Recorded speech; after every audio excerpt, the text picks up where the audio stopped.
Salmo 34. Uma coisa importante, só para a gente deixar isso aqui claro, que talvez alguns irmãos não saibam, mas toda vez que aparece embaixo ali do Salmo, né, talvez esteja em itálico ou alguma coisa assim no seu Salmo, no meu está escrito assim: de Davi, quando ele se fingiu de louco diante de Abimeleque, que o expulsou e depois partiu. Este título, ele não é um título adicionado pelas pessoas, né? Como a gente vê mais tarde, títulos sendo adicionados pelos tradutores. Esse título aqui, específico aqui nos Salmos, são títulos que fazem parte do texto, tá? Então é importante, toda vez que a gente for ler o Salmo, a gente lê que aqui vai dar o contexto da onde foi escrito ou por quem foi escrito. Então vamos ler Salmo de número 34, que diz assim: de Davi, quando ele se fingiu de louco diante de Abimeleque, que o expulsou e depois partiu. Versículo 1. Bendirei o Senhor o tempo todo. Os meus lábios sempre o louvarão. Minha alma se gloriará no Senhor. Ouçam os oprimidos e se alegrem. Proclamem a grandeza do Senhor comigo. Juntos exaltemos o seu nome. Busquei o Senhor e ele me respondeu. Livrou-me de todos os meus temores. Os que olham para ele estão radiantes de alegria. Seu rosto jamais mostrará decepção. Este pobre homem clamou, e o Senhor o ouviu, e o libertou de todas as suas tribulações. O anjo do Senhor é sentinela ao redor daqueles que o temem e os livra. Provem e vejam como o Senhor é bom, como é feliz o homem que nele se refugia. Temam o Senhor, vocês que são os seus santos, pois nada falta aos que o temem. Os leões podem passar necessidade e fome, mas os que buscam o Senhor, de nada têm falta. Venham, meus filhos, ouçam-me. Eu ensinarei a vocês o temor do Senhor. Quem de vocês quer amar a vida e deseja ver dias felizes? Guarde a sua língua do mal e os seus lábios da falsidade. Afaste-se do mal e faça o bem. Busque a paz com perseverança. Os olhos do Senhor voltam-se para os justos e os seus ouvidos estão atentos ao seu grito de socorro. O rosto do Senhor volta-se contra os que praticam o mal, para apagar da terra a memória deles. 17. Os justos clamam, o Senhor os ouve e os livra de todas as suas tribulações. O Senhor está perto dos que têm o coração quebrantado e salva os de espírito abatido. O justo passa por muitas adversidades, mas o Senhor o livra de todas. Protege os seus ossos, nenhum deles será quebrado. A desgraça matará os ímpios. Os que odeiam o justo serão condenados. O Senhor redime a vida dos seus servos. Ninguém que nele se refugia será condenado. Amém? Você tem certeza absoluta de que Deus é bom? Você tem convicção de que Ele está no controle e cuidando de cada detalhe da sua vida, mesmo agora? Tente se lembrar de momentos em que Deus te ajudou, em que Deus te acolheu, em que Deus te resgatou ou que Deus te protegeu. Se existem essas memórias, por que nós muitas vezes guardamos apenas para nós mesmos? O salmista, ele vai nos convidar aqui esta noite, com este salmo, a não apenas refletir, pensar sobre a bondade de Deus, mas a também fazer um convite ousado a outras pessoas. E esse convite é o que diz lá no versículo 8: provem e vejam como o Senhor é bom. E este é o convite deste salmo para nós, é provar e ver como o Senhor é bom. Nós veremos esta noite, dividido em 4 pontos, a seguinte ideia: vamos nos juntar para bendizer o Senhor, porque Ele responde às nossas orações. E vamos provar que o Senhor é bom, sabendo que Ele cuida daqueles que confiam nele. Primeiro ponto, então, da nossa meditação desta noite é o seguinte: versículo de 1 a 3, nós leremos: vamos nos juntar para bendizer ao Senhor. Quero te fazer a seguinte pergunta: por que você vem para a igreja? Por que você está aqui? Qual o propósito de você ter vindo depois que passou essa chuvinha? Alguns talvez até com frio, né? Acho que não está com frio ninguém aqui não, né? Mas por que você veio para a igreja essa noite? Davi, ele inicia este salmo com uma decisão pessoal, irrevogável. Ele diz: bendirei o Senhor o tempo todo. Vou bendizer, vou falar bem de Deus. Outra versão, talvez até mesmo como louvarei ao Senhor. Bem dizer é o tempo todo estar falando bem do Senhor, estar elogiando, louvando ao Senhor. Por isso ele diz: os meus lábios sempre o louvarão. Ele está com um comprometimento, fazendo um compromisso diante do Senhor. Eu nunca vou falar mal de Deus, eu sempre vou bem dizer o seu nome.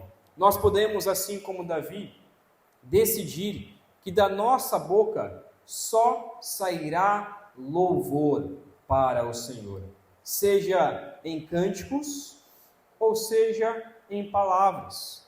Independente da situação, da minha boca só vai sair louvor ao Senhor.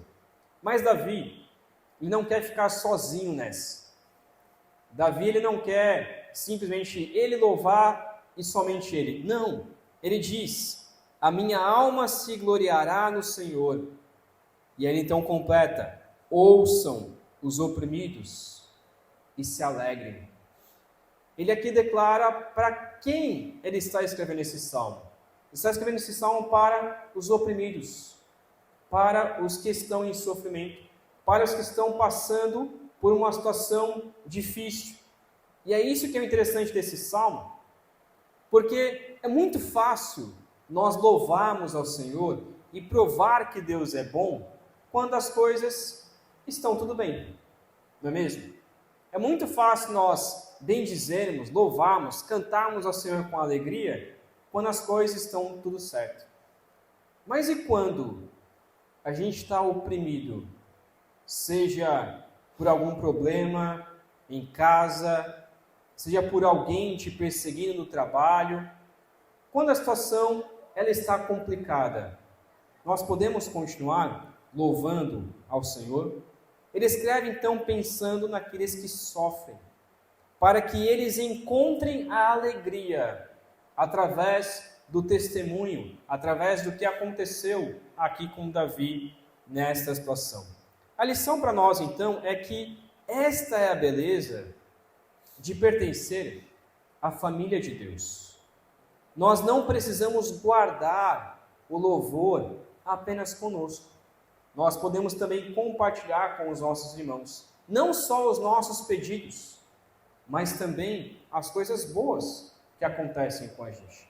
Muitas vezes, nós temos medo de compartilhar coisas boas com quem não é crente, com quem não entende a nossa vida, porque muitas vezes as pessoas vão zombar de nós, as pessoas vão sentir inveja, as pessoas não vão entender a nossa luta, Mas é muito bom quando nós temos irmãos a quem confiamos e que você pode dizer: olha, louve a Deus comigo, louve a Deus comigo, bendiga o nome de Deus comigo, porque algo de bom aconteceu em minha vida. E a gente sabe que aquele irmão que é um crente de verdade não vai te julgar por causa disso, mas ele vai junto com você se alegrar e orar junto com você. Então vamos juntos louvar ao Senhor. O propósito de nos reunirmos não é para glorificar a nós mesmos, não é para dizer: olha como eu sou bom, olha a vitória que eu conquistei. Mas quando nós nos reunimos em oração ao Senhor, nós estamos juntos compartilhando e proclamando a grandeza de Deus uns com os outros. O convite, então, ele permanece: vamos nos juntar para bendizer ao Senhor. Nós temos esse privilégio de, como igreja, nos juntar para louvar ao Senhor, para agradecer o nome do nosso Deus por todas as coisas boas que Deus tem feito em nossas vidas. Agora, por quê? Por que se reunir? Por que se juntar para bendizer o nome de Deus? Versículos de 4 a 7 vai nos responder o porquê. Por que louvar ao Senhor? E a resposta está aqui: porque Ele responde às nossas orações. Vamos nos juntar para bendizer ao Senhor, porque Ele responde às nossas orações. Ele então diz: eu busquei ao Senhor, e Ele me respondeu, livrou-me de todos os meus temores. Um dos temas centrais dos Salmos, e você vai ver isso várias vezes, de várias maneiras, se repetindo o tempo todo, é Davi e outros salmistas dizendo: eu orei ao Senhor e Deus me respondeu. Eu orei ao Senhor e Deus ouviu o meu clamor. Eu roguei e Deus me atendeu. E isso é algo que nós podemos confiar, que Deus nos responde. Deus não está distante de nós. Deus nos ouve. Muitas vezes quando nós oramos, talvez você tenha essa sensação, talvez você esteja se sentindo assim nesse momento, é que quando você ora, parece que a sua oração não passa do teto. Não é mesmo? Parece que não chega ao céu a sua oração. Mas você pode confiar. Deus te está escutando. Mesmo quando você não para orar, mas você está só pensando em seu coração, aquilo para Deus já é. Ele já está ouvindo. Já está ouvindo o seu clamor interno. Mesmo que você não tenha parado, se ajoelhado e orado ao Senhor e dito as palavras em nome de Jesus e tudo mais, mas quando você está andando na rua e você está pensando algo, e você está se lamentando, você está clamando, Deus está ouvindo o seu coração. Deus está ouvindo a sua mente. Então o texto diz: os que olham para o Senhor estão radiantes de alegria, os seus rostos jamais mostrarão decepção. Ainda, meus irmãos, que nós não vejamos a glória de Deus, a gente não consegue ver a Deus, né? Ninguém jamais viu a Deus. Moisés viu um pouco da glória de Deus, e só o fato de Moisés ter visto um pouco da glória de Deus, a sua face já ficou resplandecente, já ficou brilhante. E aqui parece que Davi está usando essa mesma ideia. Quando a gente olha para cima, quando a gente olha para Deus, quando nós focamos no Senhor, o nosso rosto não reflete decepção, mas reflete a alegria do Senhor. A ideia aqui é que quando nós oramos, nós olhamos para Deus, Deus nos responde, nós então colocamos a nossa mente no Senhor, não há decepção no nosso rosto. Ainda que a gente tenha passado por várias situações, ainda assim, nós não precisamos ficar decepcionados, porque o Senhor está conosco. A gente tem que lembrar dessa parte do texto, gente tem que lembrar do Salmo 34, lembrar do contexto. Qual que era a situação que Davi estava passando aqui? Davi escreveu isso quando ele teve que fingir de louco para escapar do rei Abimeleque. Aqui está bem claro, nesse contexto aqui, já falando para a gente essa situação, e é por isso que Davi está escrevendo esse salmo. O que aconteceu aqui é que Davi estava indo ali até esse rei, e ele achava que ia ser morto pelo rei Abimeleque, que Abimeleque iria perseguir ele, então ele se finge de louco. E aí o rei Abimeleque desiste de lutar contra Davi e diz: para que eu vou lutar com um louco? Não faz sentido. Então deixa Davi seguir o seu rumo. É bem discutido esse texto, se Davi deveria ter feito isso ou não, mas uma coisa interessante é o que ele fala no versículo 6, e é o que dá a entender o que acontece com o coração de Davi aqui. Ele diz o seguinte: este pobre homem clamou, e o Senhor o ouviu, e o livrou de todas as suas tribulações. O que Davi está colocando aqui é que ele tentou fazer do seu jeito, se fingiu de louco e foi liberto. Mas no final das contas, o que Davi está colocando é que quem o livrou do rei Abimeleque não foi a sua loucura, não foi o seu fingimento. Quem o livrou do rei Abimeleque foi Deus. Foi Deus quem tinha libertado daquela situação. E é isso que ele está colocando. Eu, um pobre homem, um homem qualquer, um homem miserável, eu fiz do meu jeito. Mas, na verdade, quem me livrou dessa situação foi o próprio Deus. Por isso o versículo 7 me encerra essa parte dizendo: o anjo do Senhor é sentinela ao redor daqueles que o temem e os livra. Aqui há duas interpretações. Uma diz que esse anjo do Senhor é justamente Cristo Jesus como o anjo do Senhor, o mensageiro de Deus, ou aqui pode ser os anjos de Deus. É interessante a gente pensar que a gente não tem, como os católicos acreditam, em um anjo da guarda, como se Deus nos colocasse um anjo à nossa disposição, que vai do começo ao fim da nossa vida e fica nos guardando de todos os males da nossa vida. Nós não temos um anjo da guarda. É até melhor do que isso. Porque quem nos protege de todas as situações, são os anjos de Deus. Deus usa os seus anjos. E a gente não vê isso. A gente não vê isso acontecendo. Mas Deus usa os seus mensageiros, os seus anjos, para também nos proteger do mal. Isso acontece. A gente nunca vai ver um anjo aqui no nosso meio, mas isso acontece. Nós não vemos essa guerra, essa luta espiritual e invisível acontecendo. E nem devemos ver, isso acontece, mas nós podemos enxergar que Deus nos livra.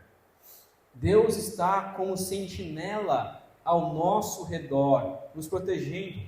E nós hoje temos o próprio Espírito Santo habitando conosco, livrando-nos de todo o mal que acontece em nossas vidas. No entanto, ele diz um detalhe aqui no versículo 7, que é o que ele vai falar então no restante dos versículos, que é quem pode desfrutar desta bênção de Deus? Ele diz no versículo 7, daqueles que o temem. Daqueles que temem o Senhor. Aqueles que temem ao Senhor é que podem desfrutar disso. É o que ele vai falar então no versículo de 8 a 14. Ele faz o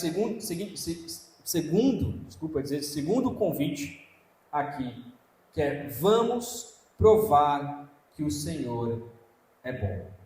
Vamos provar que o Senhor é bom. Versículos de 8 a versículo 14, ele então vai falar sobre isso.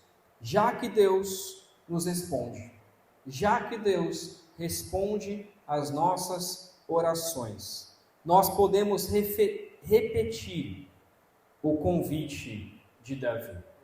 Provem e vejam que o Senhor é bom. Como é feliz o homem que nele se refugia.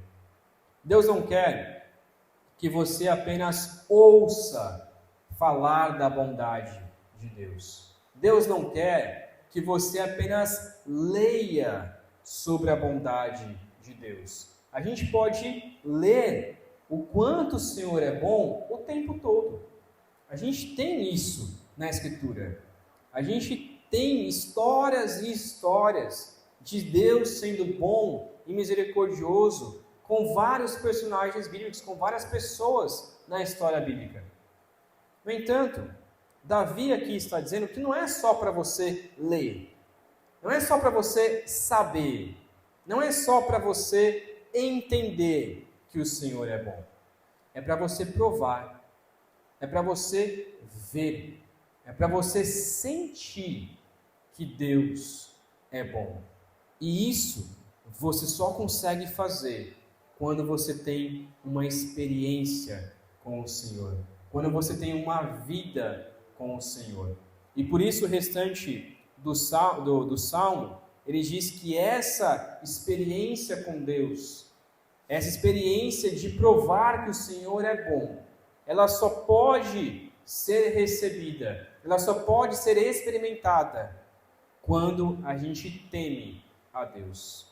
Por isso ele diz: temam o Senhor, pois nada falta aos que temem o Senhor. Nada falta àqueles que temem ao Senhor. Nós podemos experimentar essa bondade, assim como o Salmo 23 diz: o Senhor é meu pastor e nada me faltará, ou de nada terei falta. E aqui ele está repetindo a mesma coisa. Aqueles que temem ao Senhor não vão sentir falta de nada, porque o Senhor vai ser bondoso com você. Ele então traz um contraste interessante aqui. Ele diz: os leões podem passar necessidade e fome. Você já viu algum leão passando fome? Eu nunca vi. Eu nem sei como é isso. Né? Como que um leão, que é o rei da selva, né? O rei da savana, como que o animal que o tempo todo, o que ele quiser caçar, ele caça. Quem ele quiser matar, qualquer bicho que ele quiser matar, a maioria dos bichos ele consegue matar, a maioria dos animais ele consegue matar. Como que um animal como esse pode passar fome? Mas está dizendo aqui, os leões podem passar necessidade, podem passar fome. Pode acontecer em algum momento que eles vão passar necessidade. Ou seja, o animal que praticamente não tem nenhum caçador, ele ainda assim passa necessidade. Mas ele vai trazer o contraste aqui. Os que buscam o Senhor, de nada tem falta. Os leões representam a força bruta e a autossuficiência. E mesmo aqueles que confiam em si mesmos vão falhar. Mas, para nós, que temos Deus como nosso pastor, nada faltará em nossas vidas. Nada faltará. Davi, então, nos ensina como viver sob essa bondade de Deus. Ele pergunta: você quer amar a vida? Você quer ver dias felizes? Ou seja, você quer desfrutar dessa bondade do Senhor? Versículos de 11 a 14 nos falam o segredo prático para como desfrutar da bondade de Deus. Primeiro, guarde a sua língua do mal e da falsidade. Esse aqui é difícil, né? Como diz Tiago, a nossa língua é algo que é impossível de controlar. É como um leme de um navio. Você vira para um lado e move todo o navio. É difícil. Mas se você quer ter uma vida boa, se você quer desfrutar da bondade de Deus, então faça este compromisso. Guarde a sua língua do mal. Guarde a sua língua da falsidade. E você poderá desfrutar da bondade de Deus. Segundo, afaste-se do mal e pratique o bem.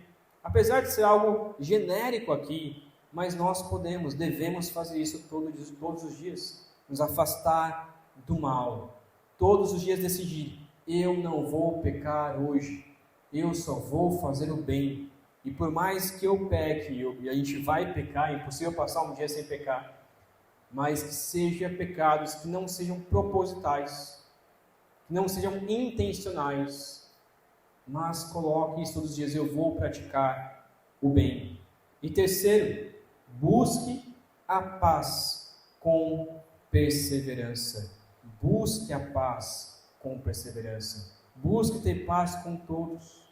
Busque ter paz com todos.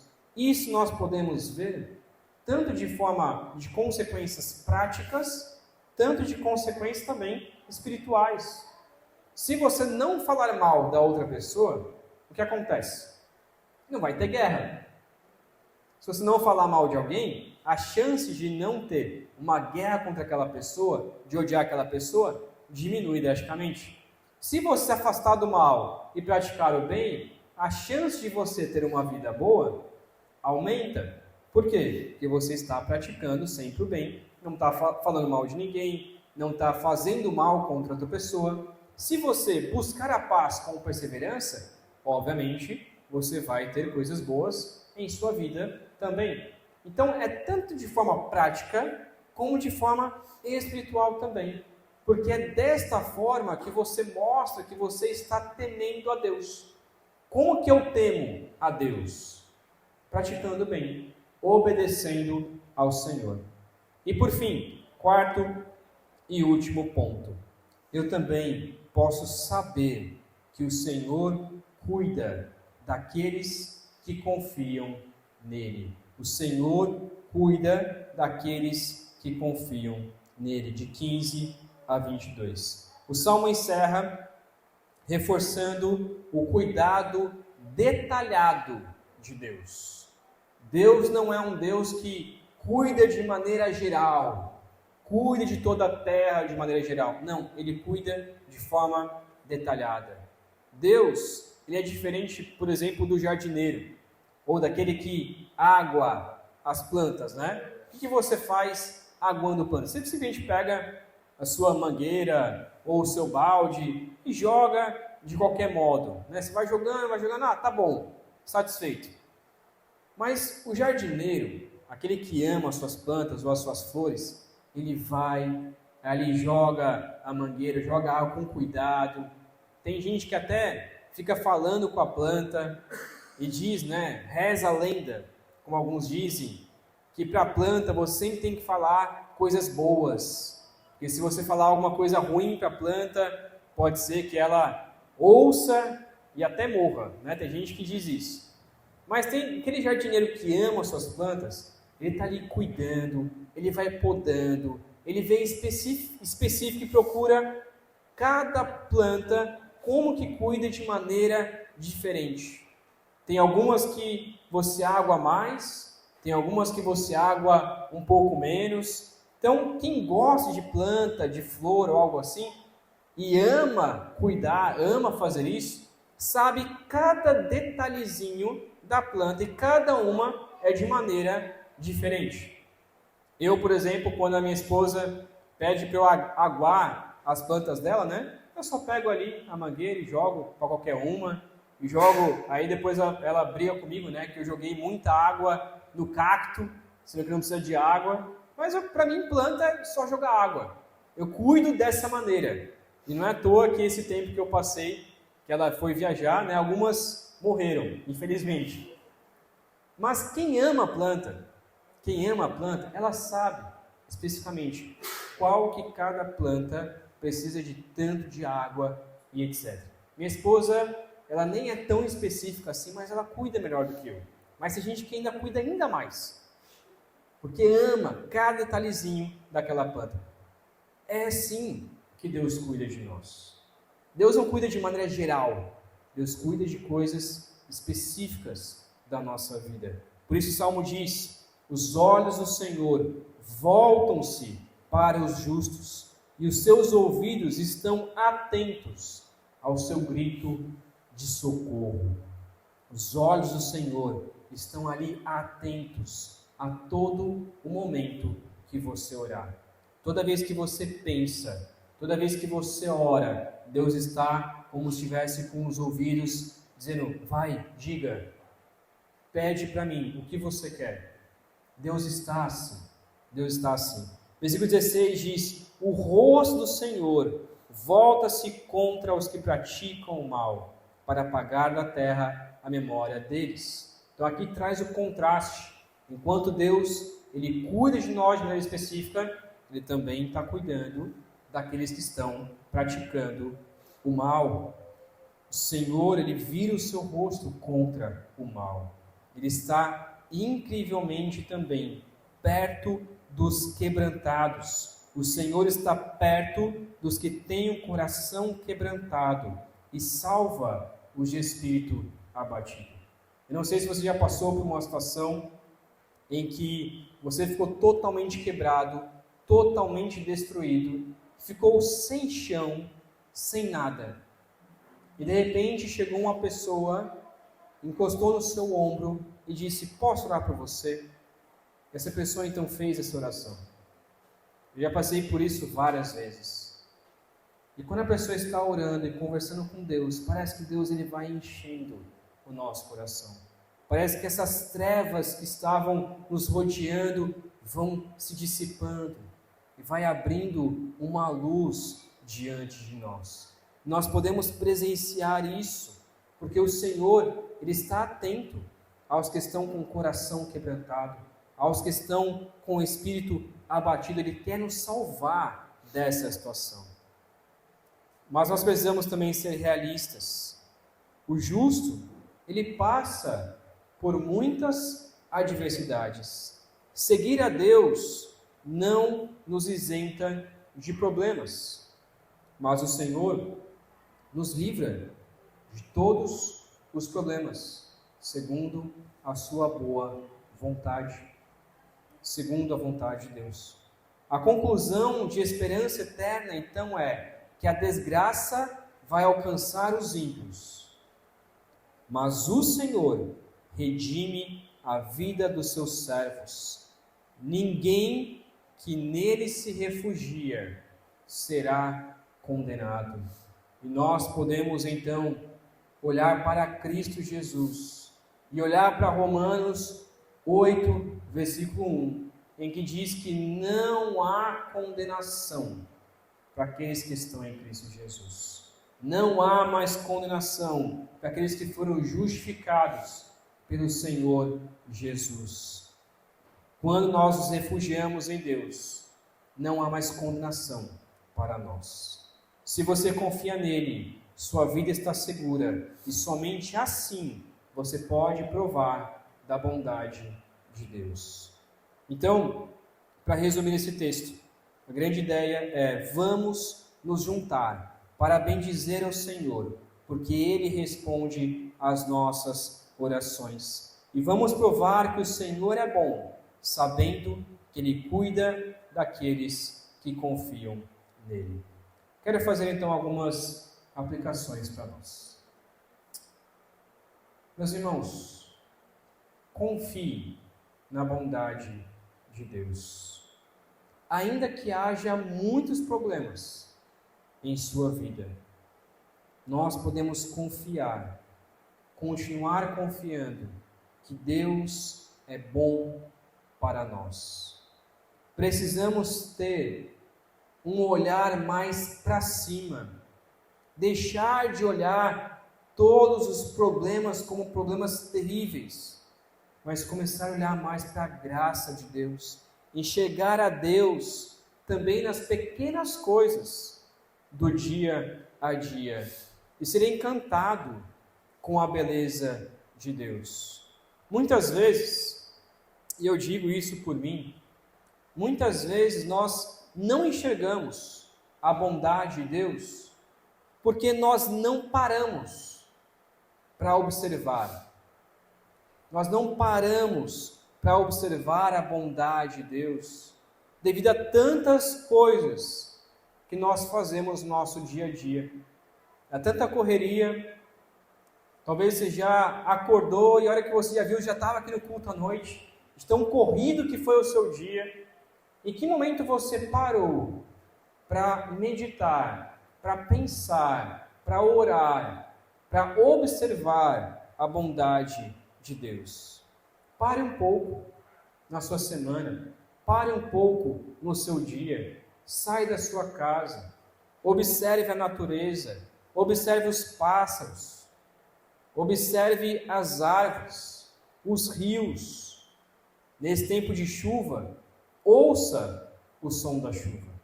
Desliga tudo, desliga a TV, desliga celular, desliga a mensagem, desliga TikTok, Instagram, qualquer coisa, e fica lá escutando.